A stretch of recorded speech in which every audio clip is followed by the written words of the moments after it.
조갑제 TV 시청자 여러분 안녕하십니까? 2020년 1월 8일 오후 3시입니다. 오늘은 월간조선의 조승호 기자를 모셔가지고 요새 월간조선이 시작한 유튜브 그리고 조승호 기자가 취재하고 있는 김대중 비자금 추적 사건 재판 이야기를 좀 들으려고 합니다. 이렇게 바쁜데 한참 또 마감 시간일 텐데 나와주셔서 대단히 감사합니다. 감사합니다. 우리 조승호 기자를 설명드리면은, 월간조선 가기 전에는 조갑제닷컴에서 저와 같이 함께 일을 했습니다. 그리고 조갑제 TV를 시작했을 때도 같이 출연을 해가지고 아주 인기를 끌었는데 이제 조선일보 소속 월간조선으로 가서 많은 기사를 쓰고 있습니다. 특히 어떻게 월간조선의 전통이 비자금 취재인데 이 기자가 가장 하기 어려운 취재 중에 하나가 이 비자금 취재입니다. 그런데 월간조선은 비자금 취재를 과거부터 많이 했어요. 전두환, 노태우, 김영삼, 김대중 쭉 했는데 그 전통을 이어받았는지 지금 김대중 비자금 사건 취재를 하고 있습니다. 우선 월간조선에서 유튜브를 시작을 했는데 그걸 좀 소개해 주세요. 예, 월간조선 TV라고 해서 작년 12월 2일 처음 이제 론칭을 해서 현재 이제 그 동영상 한 30개 정도가 올라와 있습니다. 핵심적인 이슈를 저희가 기자들이 각각 다루면서 한 짧은 영상으로서 시청자 여러분한테 아주 후임력 있게 소개를 하고 있는 그 유튜브 채널을 지금 만들었습니다. 그럼 그 출연한 기자들이 월간조선 소속이에요? 예, 저는 다 월간조선 소속입니다. 그러면은 월간조선 기사하고 겹치진 않겠죠? 예, 겹치진 않습니다. 주로 잡지 기사, 그 달에 나왔던 잡지 기사나, 그 다음에 데일리 이슈들을 저희가 정리를 해가지고 여러분들께 공급해드리고자 합니다.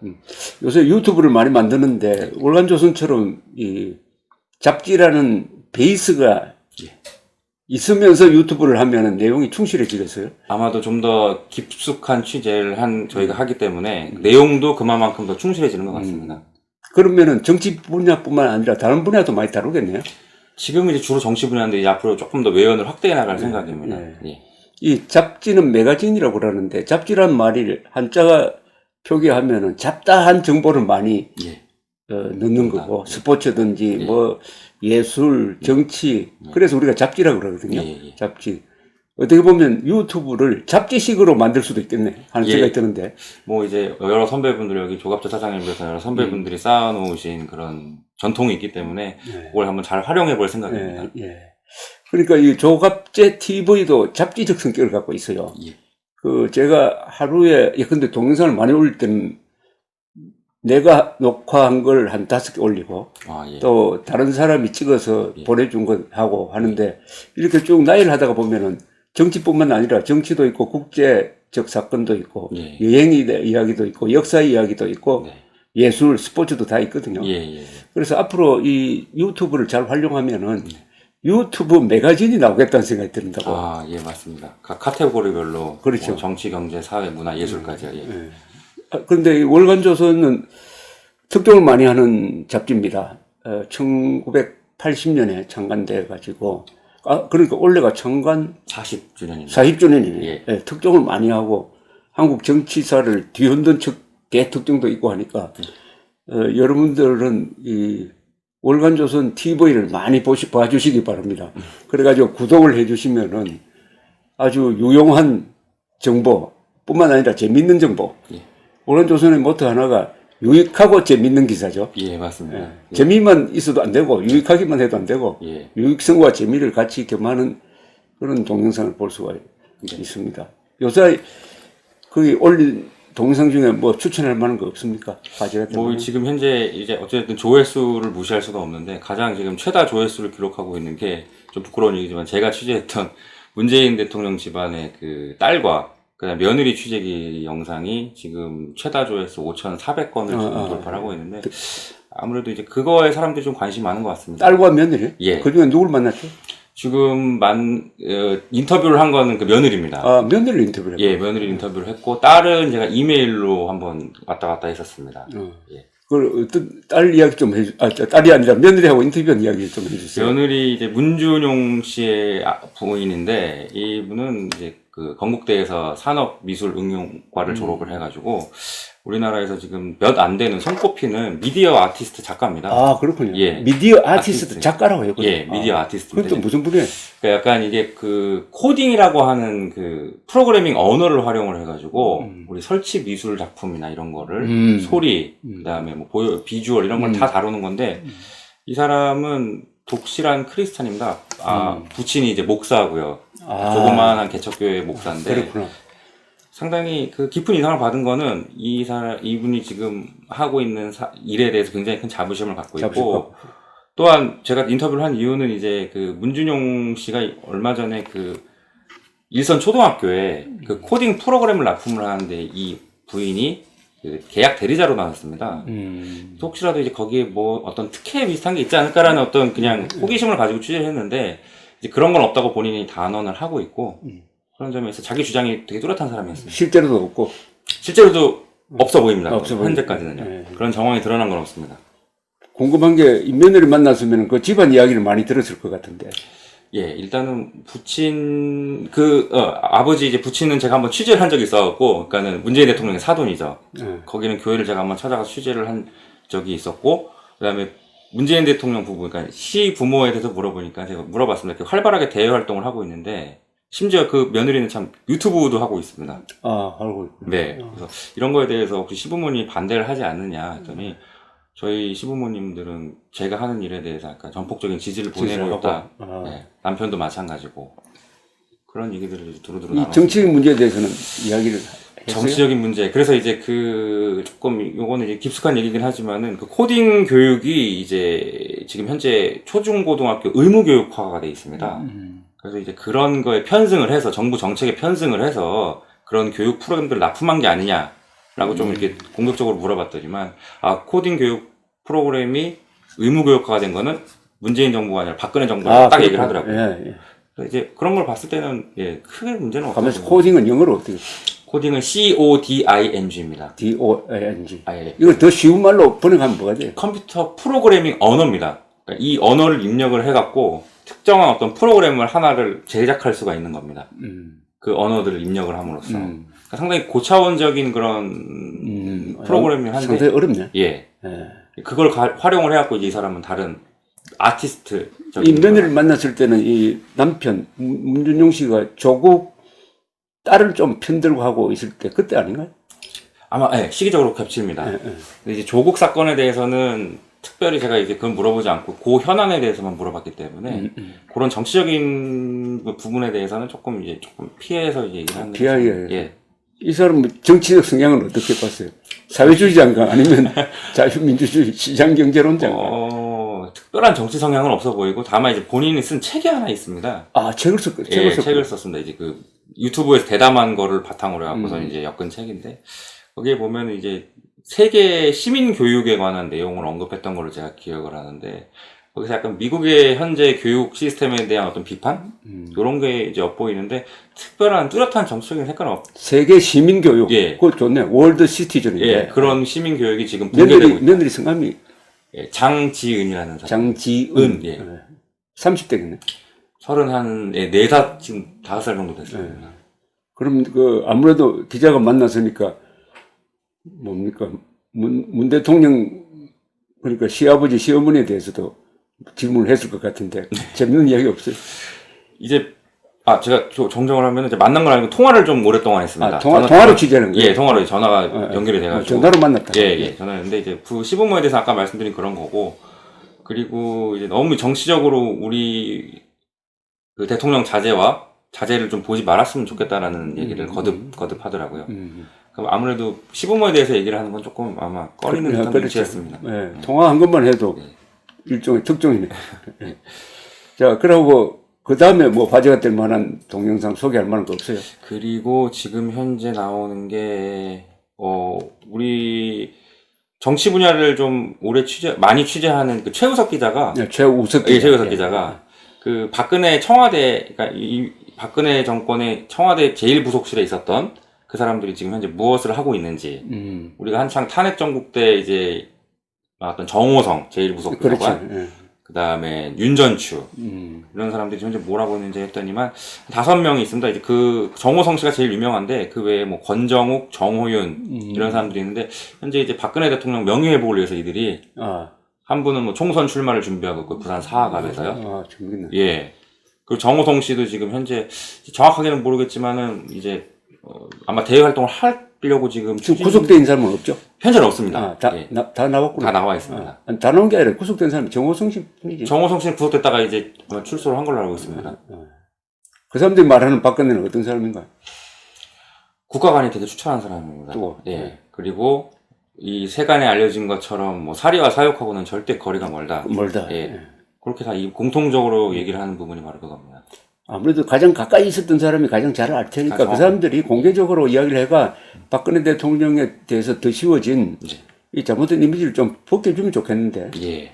그래서 그런 노력들을 하고 있고, 그, 김관진 장관도 한번 인터뷰를 한 적이 있습니다. 최우석 기자가 인터뷰를 해가지고, 이제, F-35A 도입 과정에 대해서, 그 당시 이제 박근혜 정부가 얼마나 그 국익을 위해 노력을 했는지. 노력했느냐. 예.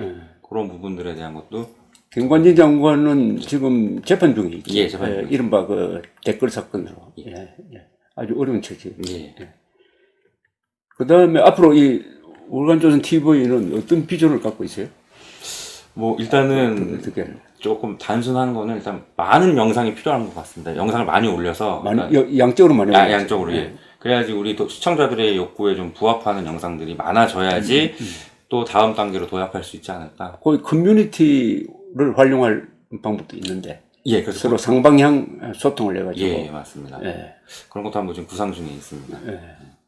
이 월간조선은 창간 40주년인데 그동안에 제가 거기서 한 10년 이상 편집장을 했고 또 기자로 근무한 것까지 치면은 월간조선에서 몸담았던 기간이 제가 계산 한번 해봐야 되겠는데 한 20년 된다고요? 예. 20년 되는데 월간조선 전성기는 뭐 지금도 전성기지 뭐 그러나 우리 잡지사에서 남을 만한 건 1987년 무렵인데 예. 그때 민주화가 아주 피크를 예. 그때 40만 5천 부를 찍은 적이 있어요. 예, 예. 그 알고 있죠? 예.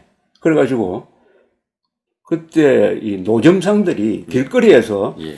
이 두툼한 월간조선을 펴놓고 이렇게 읽고 있더라고요. 예. 그때 사진을 찍어놔야 되는데 아. 제가 이 잡지를 만들면서 굉장히 보람되게 생각했어요. 예. 예, 노점상이 길거리에서 예. 그건 뭐냐면 민주화 욕구를 예. 월간조선이 받아가지고 예. 폭발시키는데 큰 역할을 했고 또 신동아와 라이벌 관계니까 예. 서로 아주 선의의 경쟁을 해가지고 언론 자유 폭도 넓히고 한 적이 있습니다. 예.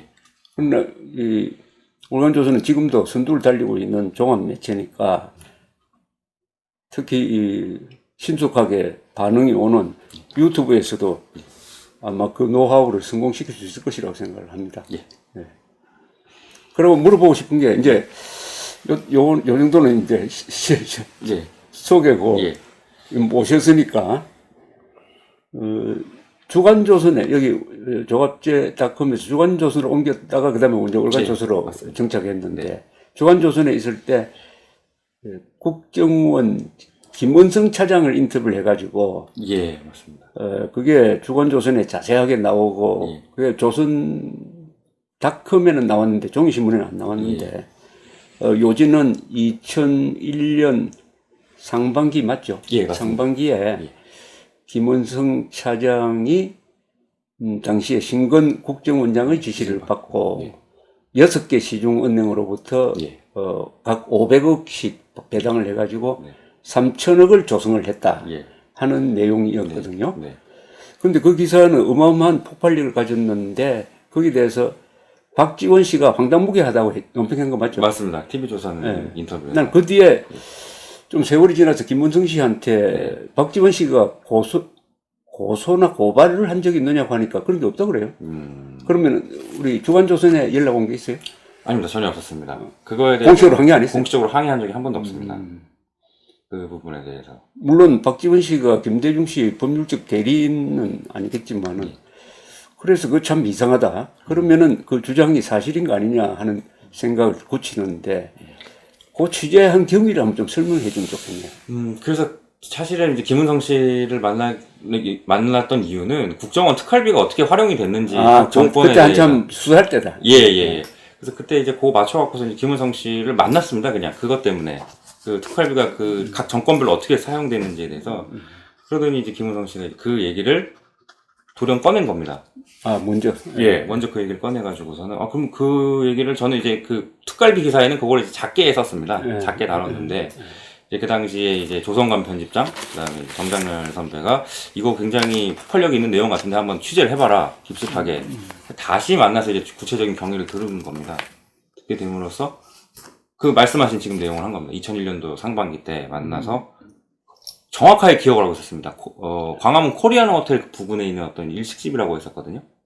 그 김은성 씨가 거기서 그 청와대 이기호 수석을 만났는데 이기호 경제수석을요. 만나가지고 했는데 김은성 씨가 아니 그게 얼마나 큰 문제가 될지 지금 모르는데 그렇게 해도 되는 거냐고 좀 항의를 했다고 했습니다. 그때 이기호 수석한테 항의를 했는데 아랑곳 하지 않고 했고 그리고 다시 국정원으로 복귀해서 그 상황에 대해서 보고를 했고 근데 그때 김은성 씨가 아마 하루 만에 그 3천억을 다 조성을 못하고 은행 마감 시간이 겹쳐가지고 한 이틀 정도 걸렸다는 식으로 그때 얘기를 한 걸 기억을 합니다. 그래서 그 경위를 상당히 자세하게 이분이 기억을 하고 있구나. 그러니까 김대중 대통령이 지시를 했는지 아닌지 모르지만은 어쨌든 김대중 대통령의 청와대가 국정원의 신건 원장을 통해서 신건 원장은 또 돌아가셨습니다.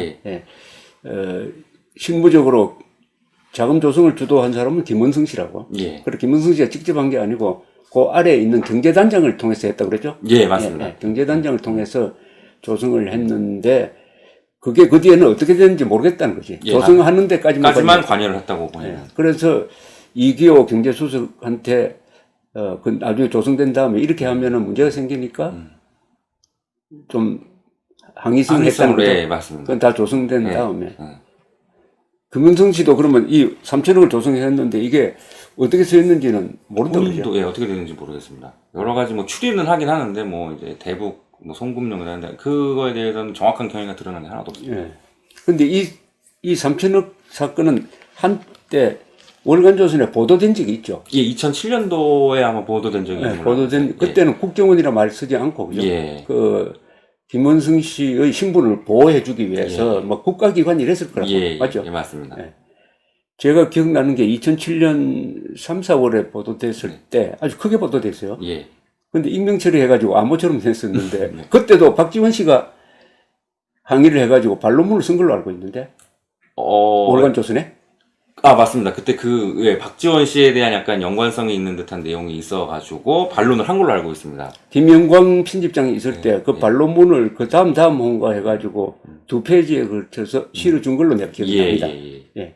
근데 그때는 익명으로 했던 걸 김원성 씨가 자기 이름을 걸고 정언을 했다고? 그러면 이제 책임을 지는 거죠. 그게 굉장히 중요하지. 근데 그거는 아주 설득을 잘 했네. 김원성 씨가 자기 이름을 걸고 그 기사를 써도 좋다고 합니까? 처음에는 이제 완강히 좀 거부를 했습니다. 이분이 이제 가족사도 있고 조금 불운한 가족사도 있고 해갖고 언론하고 접촉이 되는 걸 굉장히 좀 꺼려 했는데 그래도 좀 여러 차례 이제 설득을 했습니다. 이제 긴 시간에 걸쳐가지고. 그러니까 이제 결국 입 털어 놓으셨는데 그러고 나서 기사가 나온 다음에 다시 찾아갔었습니다. 김은성 사장 분당 집으로 찾아갔더니 처음에는 약간 항의하듯이 왜 기사화를 했느냐라고 이제 항의를 하더니 나중에는 방으로 저를 다시 데리고 들어가서 이제 어떻게 했으면 좋을까 이렇게 나왔는데 박지원 의원이 가만히 있을까 뭐 이런 식으로 계속 얘기를 하시더라고요. 근데 뭐 이거는 박지원 의원하고 관계가 없는 내용이지 않겠습니까? 그러니까는 그렇게는 하지. 근데 내가 조금 걱정되는 부분들이 여러 개 있어. 그래도 뭐 고생이 많았네 하고 어깨를 두들겨 줬습니다. 김문성 씨는 국정원이 도청을 했다. 도청했다 하는 사건에 연루가 돼가지고 구속 돼가지고 형은 좀 짧게 산 적이 있습니다. 그렇죠? 그리고 국정원의 엘리트로서 국내 담당을 오랫동안 해가지고 그분의 정보맨으로서는 아주 신뢰를 받는 분이죠. 특상 보고서인가요? 그런 걸 작성하는데 아주 일목요연하게 작성을 잘해가지고. 특상 보고서는 대통령한테 국정원이 그러니까 그분의 정보부, 안기부, 국정원을 거친 사람입니다. 보고서를 제일 잘 쓰는 사람으로. 예, 그렇게 좀 예. 들었습니다. 보고서, 대통령한테 올리는 보고서를 가장 잘 쓰는 사람으로 알려져 있고, 그러니까 우리 한국 현대사에 예, 비밀을 많이 알고 있는 사람이지. 네. 예, 그 중에 하나가 이 이른바 3천억 네. 사건인데, 그런데 이것도 결국 어디에 쓰여졌는지도 알 수가 없고 해서 예. 취재를 더 해야 될 부분입니다. 네, 맞습니다. 규명이 돼야 될 부분입니다. 예. 근데 이게 그 유감스럽게 생각하는 것은 주간조선에서 특종을 했으면은, 근데 미국에서 뉴스위크나 타임지에서 이런 특종을 했으면은 당장 뉴욕타임스, 워싱턴 포스트가 달라붙어가지고 그걸 더 크게 확대해가지고 하는데 일체 예. 이 말하면 추적 취재가 없더라고요. 예. 그건 왜 그래? 그 언론의 속성인 것 같습니다. 이게 어떤 특정 언론이 하면은 다른 데서 받아쓰고 이거를 다시 또 확대 재생산을 하는 어떤 그런 노력, 규명하려는 의지가 조금 없는 것 같습니다. 뭐 이런 건 있죠. 다른 데서 특종하면은 네. 그냥 따라가는 걸 쑥스럽게 생각하는 게 하나 있고, 네. 그 다음에 이 경우에는 관련 인물이 김대중 씨니까, 예. 김대중과 관련해서는 네. 조심을 하는 그런 분위기가 한국 언론사에 있습니다. 아, 네, 그런 것 같습니다. 네.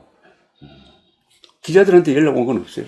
그때 TV조선 정치부장이 연락을 와갖고 이걸 일단 뭐 근데 그걸 뭐 추가적으로 취재하겠다는 게 아니라 이걸 우리가 보도를 해도 되겠느냐 이런 거였고 조선닷컴에 이제 게재가 됐었고요. 그때. TV조선에 나왔어요. TV조선에 나왔습니다. 그 내용. 그러니까 조선닷컴에 나오고, 예. 조선닷컴에 아주 머리 기사로 나왔습니다. 예.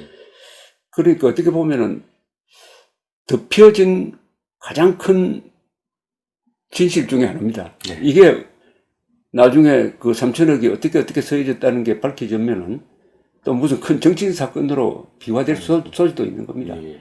이게 일종의 판도라 상자야. 네. 판도라 상자가 지금 묻혀 있는 건데 누가 또 새로 뚜껑을 열 사람이 누가 나타날지는 두고 봐야 돼. 예.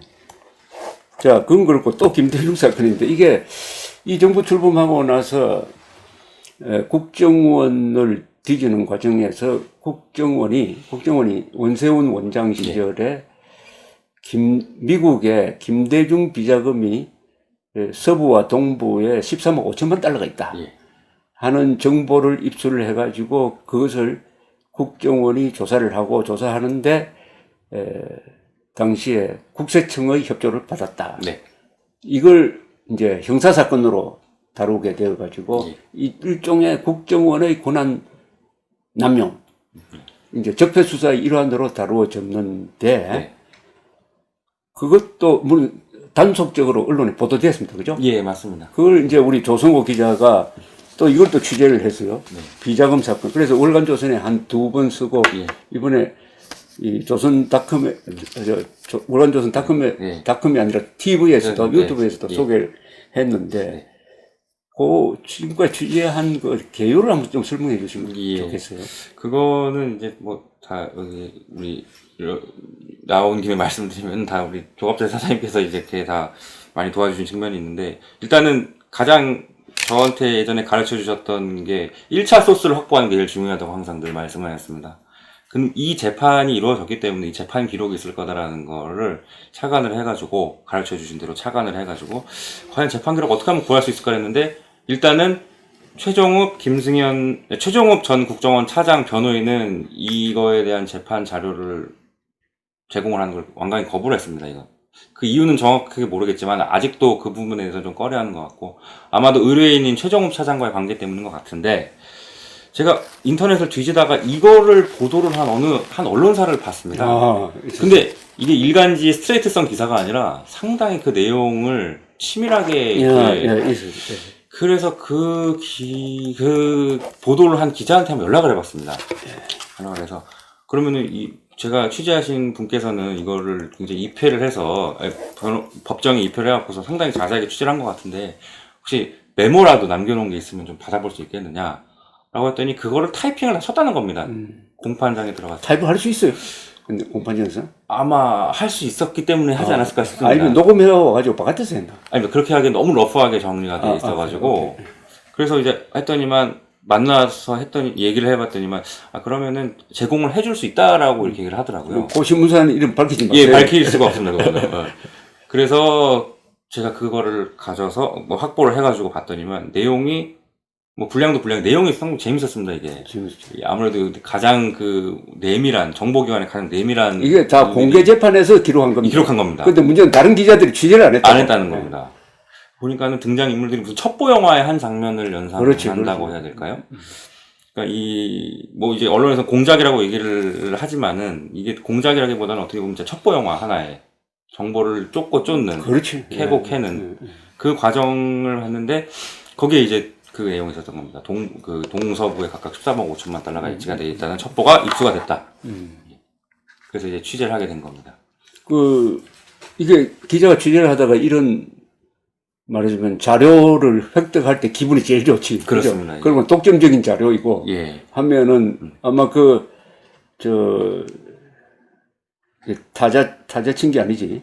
이 메모한 자료가 상당히 두꺼웠을 거 아닙니까? 그죠? 그걸 이렇게 읽어보면은 뭐 이렇게 서로 여러 사람 이름이 나오고 그 다음에 연관관계를 이렇게 끼워 맞춰야 되고 하니까 복잡하긴 하지만은 기자가 퍼즐 맞추는 느낌이. 기자가 가장 희열이 있을 때가 그거지. 특정 거리를 가지고 밤새워가면서 요걸 분석하고 요걸 또 추가 취재를 어디로 하느냐 하는 그런 것인데 그 다음에 법정에 몇 분 나갔죠? 예, 그렇습니다. 법정에 나가보니까 어때요?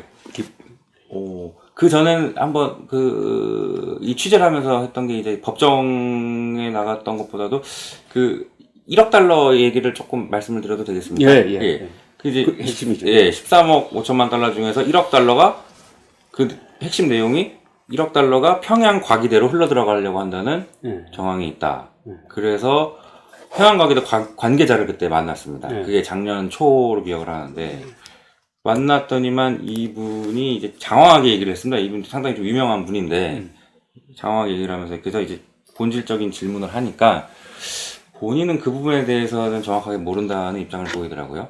그 1억 달러에 대해서는 전혀 모른다. 근데 어쨌든 재판 기록이나 이런 데 등장을 하는 사람이기도 하고요. 그러니까 재판 기록에는 있고 국정원도 그걸 파악을 했는데 당사자들은 이제 부인을 하고 있는 그런 상황이었고 또 1억 달러가 유입되려는 과정이 김홍걸 씨가 운영하는 뭐 페이퍼 컴퍼니를 통해서 들어간다라는 내용이 있었죠. 그래서 김홍걸 씨한테 이제 반론을 요청했더니 그거에 대해서는 일체 또 답변을 안 한다. 예, 그렇습니다. 근데 이 사건에 지금 재판받고 있는 사람이 당시에 국정원 차장 최종hợp, 그 다음에 당시에 담당 국장 김승연, 두 사람은 1심에서 최종업 씨는 말하자면은 공금을 이 회계 처리상 다른 명목으로 썼다. 그렇죠. 이래가지고 징역 1년 6개월, 김성현 씨는 징역 2년 해가지고 지금 구속된 상태에서 2심을 지금 치르고 있습니다. 맞죠? 그리고 연관돼서 당시에 국세청 차장 이현동, 나중에 국세청장이 됐고, 그 다음에 그 밑에 있었던 무슨 관리관, 두 사람은 또 재판을 받았는데, 이현동 씨는 또 무죄가 나왔다고. 예, 맞습니다. 그죠? 예. 그게 이상한 거 같습니다. 그게 뭡니까? 왜 무죄가 나왔어요? 그러니까 이현동 씨는 이제 조력자 역할을 했기 때문에 뭐 했을 수도 있겠지만은 이건 개인적인 생각인데 이 사건에 대해서 실체가 있다고 판단을 재판부가 했을 가능성도 없진 않은 것 같다는 느낌이 듭니다. 그런데 그 판결문은 못 구했죠. 그거는 구할 수가 없었습니다. 왜? 비밀이고. 비공개라고는 하는데 뭐 그건 제 좀 노력의 부족인 것 같기도 하고 한번 좀 구해보려 노력을. 그런데 한국일보에서 판결문 요지가 소개된 적이 한번 있었습니다. 그 내용이 뭐지? 그 내용이 그건 국세청 그러니까 이현동 무죄. 네, 맞습니다. 이현동 무죄인데 그건 제가 조금 기억이 안 나요. 아무튼 한국일보가 한번 보도를 한 적이 있었습니다. 내가 보니까 이현동 그 판결문은 뭐 비공개가 돼 있다고 하는데 뭐 비공개된 이유는 이 사건 재판정에 나가 보면 그 다른 나라 정보기관 이름들이 막 나와요. 그러니까 국가 비밀로 생각해가지고 몇 번씩 비공개 재판도 했죠. 네, 맞습니다. 근데 한국일보 보도 보니까 기자가 비공개된 판결문을 읽어보니까 이현동 무죄 이유는 이 김홍걸 관련 1억 달러는 실체가 있다. 그리고 대북 관련성이 있다. 이게 북한으로 들어가려고 하는 혐의가 있어가지고 국정원에서 수사에 착수했다. 그리고 이현동 국세청 이분들은 국정원에서 협조를 요청하니까 응한 것밖에 없다. 네. 그래서 무죄다. 이거죠. 네. 요지는 이거더라고. 네, 맞습니다. 그래서 이런 걸 통해서 1억 달러 수표가 아주 키워드가 나와. 이 사건의 실체를 밝히는 키워드 아니에요. 예, 맞습니다. 그 1억 달러 수표 얘기가 이제 다른 사람들은 그러니까 원세훈 국정원장 얘기를 좀 안 할 수가 없는데, 원세훈 국정원장은 지금 이 김대중 비자금 사건에 대해서 본인은 모른다는 식으로 재판 과정을 쭉 일관을 했는데, 유일하게 제가 기록상 보니까는 기억이 난다고 했던 게 그 말씀하신 문제 1억 달러 수표 그 건은 기억이 난다고 본인이 얘기를 저 했습니다. 원세훈 씨가 예, 그 증인으로 나와서 예. 그래서 봤다 그러죠. 봤다고 했습니다. 그거를. 그래서 이거를 그 당시 재판에 또 방청을 했던 분, 전직 국정원 관계자한테 얘기를 들어보니까 그분도 똑같이 그 얘기를 하는 겁니다. 1억 달러 수표는 하드카피로 존재를 한다. 하드카피라는 게 정확한 의미가 제가 조금 와닿진 않는데, 이게 뭐 1억 달러 수표가 존재한다는 거는 그 원세훈 국정원장도 인정을 했고, 그 방청을 했던 사람들도 그 1억 달러 수표에 대한 존재는 다 들었다고 확실하게 얘기를 했습니다. 그 1억 달러 수표는 이런 맥락이죠, 아마. 그러니까 이 사건이 시작된 게 2009년인데, 2009년이요. 2009년에 국정원의 시애틀 주재 정보관이 있죠. 정보관의 보고, 또 그 앞에는 중국으로부터 온 첩보, 이걸 종합해 보니까 김홍걸 씨가 무슨 사업을 만들려고 하는데, 사업을 중국에서 무슨 회사를 만들어 가지고 거기 투자를 해 가지고 거기서 수익금이 생기면은 그걸 평양 과기대학으로 보내려고 한다. 그 중에 이제 첫 번째 단계로 1억 달러를 이렇게 오레곤주에 있는 LHL 인베스트먼트라는 회사로 입금시켜 가지고 거기서 사업을 시작을 한다. 그런데 그 1억 달러 카피가 국정원 손에 들어갔다는 거예요. 그죠? 네, 맞습니다. 그리고 최종업 씨가 법정에 나와서, 이제 뭐 지금 제가 말씀드린 건 다 비밀이 아니고 법정에 나와서 한 증언을 보면은 이게 분명히 북한으로 들어가려고 하는 실체가 있는 것이고, 이 김성현 씨나 최종업 씨나 그때 시애틀 주재관들 이야기는 1억 달러 수표는 확실하다. 그건 김홍걸 씨와 관련이 있다. 그리고 1억 달러보다 더 많은 돈이 서부에, 시애틀 근방이지, 서부에 6억 달러가 있다. 6억 달러가 이 관리는 그 중에 몇 사람, 4사람을 꼽았습니다. 그죠? 4사람이 코사이너가 돼가지고, 4사람이 사인해야 출금할 수 있다.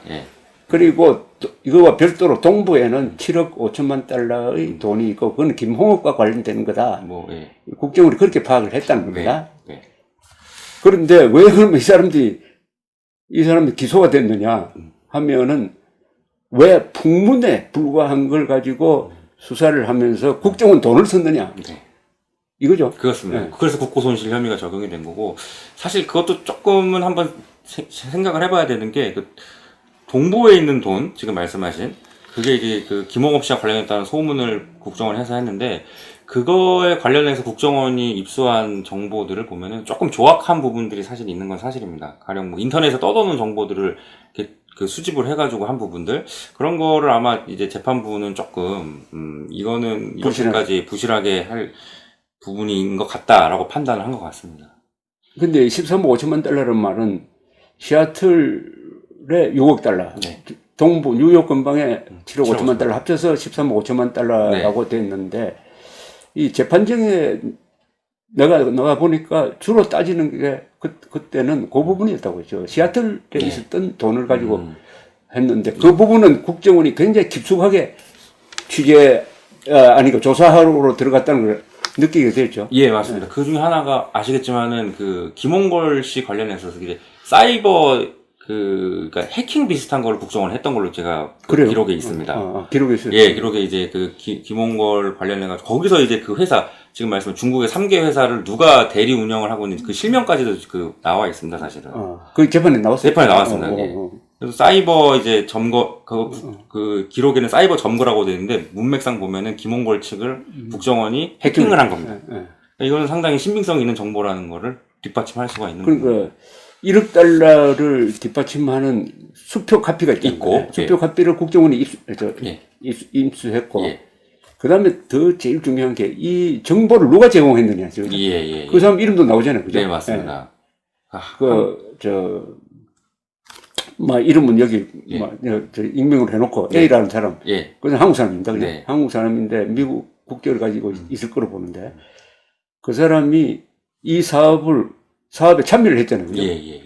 한 멤버로 사업을 해가지고. 중간에. 그러니까 같이 사업을 다 했으니까, 바로 그 핵심적인 사람이 하다가 이게 중간에 중단이 됩니다. 그죠? 2010년에 중단이 되니까 이 사람은 자기 돈을 많이 쓴 거라. 그럼 돈을 돌려달라고 하니까 안 돌려주니까 폭로하게 된 거 아닙니까? 그죠? 맞습니다. 그러니까 그 폭로자가 어디서 나왔느냐 하면은 내부에서 그 이너서클에서 나와서 1억 달러뿐만 아니라 사실은 6억 달러가 있다.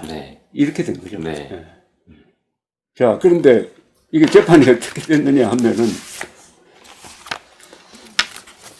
지난 7월 26일 날 서울중앙지법 형사합의 25부 부장판사 송인권 선고를 했습니다. 특정범죄 가중처벌 등에 관한 법률 위반, 국고 등 손실 혐의로 최종업 전 국정원 3차장에게는 징역 1년 6개월, 김 전 국장에게는 징역 2년 선고를 했는데, 이 선고 이유는 보면은 이 재판장이 이 재판을 진행하는 걸 보면은 이 김대중 비자금이 있느냐 없느냐에 대해서는 별 관심이 없다는 방향이었다고. 그렇죠. 그럼 뭐가 관심이 있느냐? 왜 국정원 예산을 이런 식으로 썼느냐? 이게 뭐 예산법이라든지 이런 거 위반 아니냐? 그게 초점을 맞추더라고요. 그렇습니다. 그래서 저는 가서, 참 이상하다. 제일 중요한 것은 1억 달러가 북한으로 들어간다고 하면은 핵 개발을 하는 북한을 도와주는 건데, 그걸 알았다면 국정원이 가만히 있을 수 없잖아요. 맞습니다. 반드시 움직여야 되고, 최정업 차장이 이야기했잖아요. 이런 사실을 알고도 안 하면은 그건 직무유기다. 이건 대북 관련성이 있었기 때문에 한 거지, 정치적으로 김대중 씨를 뭘 해보려고 한 게 아니다라고 아주 목이 쉬도록 1번을 토했는데, 그게 법정에서 받아들여지지 않고, 그래서 사실 이거 보면은 이 정보기관이 어떤 일을 할 때 돈을 어떻게 쓰느냐 하는 거는, 이거는 보통 다른 나라에 같으면은 우리가 생각하는 다루지를 않잖아요. 이건 다루질 않습니다. 그렇죠. 정보기관은 원래 비밀로 하는 거고, 불법도 하고 할 수밖에 없는 오로지 국가 이익을 위하여 하는 건데, 그럼 모사드가 지금 이란을 상대로 무슨 공작을 하는데 왜 당신 A 항목에 들어간 돈을 B 항목으로 썼느냐 해가지고 모사드 간부를 이스라엘 법정에 세우는 일은 없다고. 그런데 하여튼 이 재판이 이렇게 돼가지고 이렇게 됐는데, 그때 요걸 조금 소개를 해드리겠습니다. 내가 이야기를 좀 너무 많이 하는 것 같아요. 아닙니다. 그때 이 최종업 차장의 이 최후 진술입니다. 최종업 차장. 이 지금 감옥에 있는 분인데요. 최후 진술에서 이런 이야기가 있어요. 외부에서 우리가 지시를 하지 않았는데 DJ 비자금이라고 하는 첩보가 들어왔습니다. 2009년 5월에 북경에서 정보가 들어왔고 2010년 4월에 들어왔고, 그런데 자진해서 보고를 해왔습니다. 자진해서 신고를 해왔다는 거죠. 그전에는 아무도 몰랐습니다. 제보자의 내용 증명, 그리고 왜 그런 첩보를 우리 정보관한테 제공했느냐. 그것도 자료들을 보니까, 제가 구치소에 있을 때 보니까 동교동계에 인입이 돼가지고 비자금 관리하는 프로젝트에 깊이 인입이 돼가지고 있는데, 그쪽으로부터 배신을 당해 고소 고발을 합니다. 그때 그 내용 증명을 보고 배경을 알았습니다. 그 안에 이제 내분이 났다 이거예요. 그죠? 그것을 보면 돈들은 전부 다 중국으로 도피시켜가지고 월드 트레이드 센터라고 하는 프로젝트에 투자 명분으로 돈을 빼냅니다. 그래서 거기서 펀딩을 받고 수익금을 평양과기대와 연변과기대로 해가지고 보낸다는 내용이 있었습니다. 이런 것들은 팩트입니다. 그렇다고 해서 저는 이 지시를 받고 3개월 반 만에 나왔기 때문에 어떻게 진행되는지는 몰랐습니다. 다만 원세훈 원장님 지시로 그렇게 이것을 어떻게 할 것인가, 중국하고 미국 이런 팀을 만들어서 국세청하고 이렇게 협의를 하도록 만든 게 저희 전부입니다. 제가 범법자로서 문제가 있으면 달게 받겠습니다. 그러나 이것은 어느 누가 그 자리에 있다고 해도 이것은 할 수밖에 없습니다. 국정원 직무 범위라는 게 있지 않습니까? 해외 정보가 있고 국내 보안이 있는데 첫째가 이적 행위입니다. 이적 행위가 뭡니까? 적을 이롭게 하는 겁니다. 돈을 들여가든지 재물을 들여가든지, 그런데 이적 행위는 국내 보안 정보 업무상으로도 저희들의 임무입니다. 이게 국정원을 월권을 한 게 아니라는 거지. 네, 네. 예. 월권을 자꾸 검찰에서는 국정원을 해서는 안 되는 일을 했다. 했다는 식이죠. 정치적으로 누구를 네. 잡기 위해서 했다. 생사람 잡기 위해서 했다고 네, 하니까 그게 이렇게. 이것을 자꾸 정치적인 공작 차원에서 이야기를 하니 저는 정말 하늘이 무너지는 기분인데 양심적으로 이를 받아들일 수가 없습니다. 진실은 손바닥으로 가릴 수 없는 이 태양과 같다. 이 말씀 하나는 꼭 드리고 싶습니다. 아주 이때 비장한 최우신술 했는데 이건 받아들이지 않고 네. 징역 1년 6개월인데 이 말 들으니까 내가 최종업 차장 자리에 앉아 있더라도 이건 알아보라고 그러지. 예. 조사를 하라. 네. 그리고 거기에 필요한 자금은 국정원 네. 예산이 있으니까 이렇게 써라. 네. 또 국세청의 협조를 받아라. 네. 또 미국에서 일어나는 일이니까 국세청을 통하면 뭐 이렇게 한 건데 이게 재판에 올랐다는 것 자체가 좀 이상. 네. 그래서 아마 그 최종욱 씨 같은 경우는 그 이제 예전에 국정원 관계자 얘기를 들어보면 워낙 사명감이 강해가지고 아니, 평이 좋은 사람이죠. 예, 네. 워낙 사명감이 강해가지고 아마 거의 이제 그 자리에서 물러나지 않았으면 끝까지 규명을 했을 사람이다. 근데 이제 말씀하신 3개월 만에 이제 직을 떠났기 때문에 그렇게 됐고, 특히 김승현 대북정보 공작국장 그분 육사 출신인데 이 사건만 아니었으면은 그분도 굉장히 유능한 사람이라고 딱 평을 하더라고요. 김승현 국장도 이 사건만 아니었으면은 이제 조금 사업하는 거에 있어서도 조금 성공을 했을 것 같은데 안타깝게 됐다고 다 두 사람 다 아주 유능한 인재를 잃었다고 그렇게 얘기를 하더라고요. 그런데 어떤 또 다른 국정원에 이분들하고 같이 일했던 분은 물론 지금 퇴직한 상태지만은 오히려 이번 재판에서 잘된 점이 있다는 거예요. 뭐냐? 아무리 뒤져봐도 이 사람들이 공작금을 입마에 포켓한 게 없는 거라. 유용을 그죠? 하죠. 예. 또 공작금을 양심적으로 써가지고 그 정보를 확인하려고 하는데 썼지. 예. 보통 여기서 자기 사적 용도로 썼다 하면 크게 당합니다. 네. 그죠? 네. 별건 수사를 걸어가지고 거기에 초점을 맞춰가지고 막 횡령하고 이래 되면 징역 몇 년 나온다고. 네. 근데 깨끗하게 했다는 거예요. 그걸 보면은 이분들이 사심 없이 1억 달러 수표가 있고 눈에 보이는 1억 달러 수표가 있고 거의 법정에는 제출 안 됐잖아. 예, 법정에는 네. 그럼 1억 달러 수표 카피를 누가 갖고 있는지 그것도 미스테리인데 뭐 국정원이 갖고 있겠지만 이걸 보면은 북한으로 들어간다는 확실한 내부 정보가 있고 네. 또 그 사업에 직접 참여했던 사람 정보니까 그러면 국정원이 가만히 있어야 되느냐 하는 네. 이런 거. 그래서 이것도 아까 김원성 씨의 3천억과 함께 또 다른 판도라 상자가 지금 묻혀 있는 거 아닌가 보는데 근데 법정에 가면 기자를 못 만다는 게 좀 이상하지 않아요? 예, 기자는 찾아볼 수 없습니다. 네. 왜 관심이 없는지 모르겠습니다. 법정에 출입을 기자들 출입을 금한 것도 아닌데. 보통 이런 기사가 나오면 제보가 있는데 제보 없어요. 아, 예, 제보는 한 번 왔었습니다. 이제 그게 아까 얘기했던 그 김홍업 관련된 동부 쪽에서 이제 그걸 취재를 했던 그 현지 교포신문에. 근데 그거는 이제 조금 위험한 부분 덜어 있어가지고 그 부분에 대해서는 또 이게 원세훈 원장 시절에 이걸 하다가 그 다음에 이걸 가지고 정치적으로 활용도 안 했어요. 그죠? 네. 이걸 뭐 대통령 선거에 활용한 것도 아니고 예. 그냥 그 내부적으로 2단계 이상은 나가지 말자 해가지고 덮은 거라고. 예. 덮은 건데 자 그런데 이게 끝나지 않는 게 또 김홍글 씨가 살아있고 네. 또 1억 달러라는 게 있다면은 이렇게 유추해석을 하겠 1억 달러 수표가 있으니까 그 사람들이 주장하는 대로 6억 달러의 비자금도 있다. 네. 자연히 이렇게 연결이 되죠. 네. 그 1억 달러 수표가 US 뱅크인가 그렇게 US 뱅크에서 발행해가지고 LHL로 입금한 1억 달러 수표가 있다. 그게 뭐 누가 위조된 것도 아니다. 음. 그러면 6억 달러도 있다고 봐야 된다. 네. 논리적으로 그렇게. 그러면은 이건 어떻게 만들었느냐? 그러면 김홍걸 씨와는 어떤 관계냐? 네. 김홍걸 씨가 그 돈과는 어떤 관계냐? 이건 앞으로 취재를 해봐야 되고, 네. 지금은 이 정권 하에서는 좀 어려울지 모르지만 이것도 앞으로 미제 사건입니다. 미제 사건. 계속 이거 추적 안 합니까? 이제 조금 앞으로 이 규명하는 데까지 꼭 노력을 해가지고 마지막 결론을 꼭 종지부를 찍고 싶습니다. 이거는. 머지않아 아마 최종업, 김승연 항소심 재판이 선고가 있을 겁니다. 예.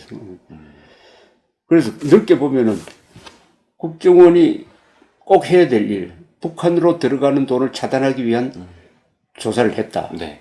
근데 지금은 조사를 했으면 그 다음에 이 정권이 들어서서 그 사실을 안 거 아니에요? 네. 알았으면 확실하게 규명을 해야지. 네. 왜냐면 해외에 나가 있는 자금이 6억 달러 아니면 13억 달러가 있다면 우선 이게 탈세와 관계되는 거예요. 네, 맞습니다. 예. 그중에 또 북한으로 들어갔다 하면은 이것은 무슨 이적 행위, 국가보안법 위반 혐의 아주 크게 걸리죠. 네. 두 가지 범죄성이 있는 범죄 혐의가 있다고 하지. 혐의가 있는 실체를 확인하고도 국가가 그걸 더 조사를 하지 않고 요새 정부에서 해외에 나가 있는 뭐 빼내간 돈을 뭐 세금으로 거둬들이는 그런 캠페인도 하고 있는데 뭐 말이죠. 역외 탈세를 이제 뭐 다시 그것도 하지 않고 네. 그럼 이 직무유기예요. 네. 이 정권이 저지르고 있는 직무유기라고. 그 다음에 거꾸로 해가 그 진실을 털려고 하던 사람을 감옥에 보내버렸다. 감옥에 보내버렸다. 우리 시청자께서 이걸 들으면은, 아, 이런 일이 어떻게 대한민국에서 벌어지고 있는지 예. 하는, 그런데 여기에 이제 그 수많은 기자들이 왜 이 사건에 이렇게 아주 폭발성이 있는 사건 취재는 에서 피하고 있느냐. 네. 그 다음에 언론의 문제입니다. 네. 좀 반성합니다, 저도 그래서. 그래서 기자를 취재를 했으니까 끝장을 한번 보기 네. 바랍니다. 네, 알겠습니다. 또 요새 월간조선 유튜브 뭐 선전할 거 없어요? 많이 받아요. 일단은 예, 뭐 시청자 여러분들께서 많이 월간 유튜브 채널 가셔가지고 유튜브에 들어가셔서 그냥 월간조선 한글로 치시고 TV는 알파벳으로 치시면 됩니다. 그러면 가장 상단에 뜨기 때문에 여러분들의 많은 좀 검색과 그다음에 조회, 클릭 이런 거 부탁드리겠습니다. 하여튼 잡지라는 것은 교양을 유지하는 겁니다. 교양, 그죠? 네. 신문에서 다룰 수 없는 아주 긴 기사, 또 심층 취재 기사. 네. 그래서 좋은 잡지가 있는 나라는 그 지식인 사회가 아주 안정이 된다 그래요. 예. 일본에도 뭐 문해춘추라든지 네. 중앙공론이라든지 조금 성향은 왼쪽이지만 세카이지라든지 이런 게 있어가지고 한국도 신동아 월간조선이 과거에 그런 역할을 했는데 네. 앞으로 유튜브까지 만들었으니까 이 교양, 한국인이 무너지고 있는 교양을 재건하는 데 많은 역할을 해주고 무엇보다도 특종으로 세상을 바꾸는 것. 예. 그것을 월간조선 그리고 월간조선 유튜브에서 해주길 바랍니다. 네, 감사합니다.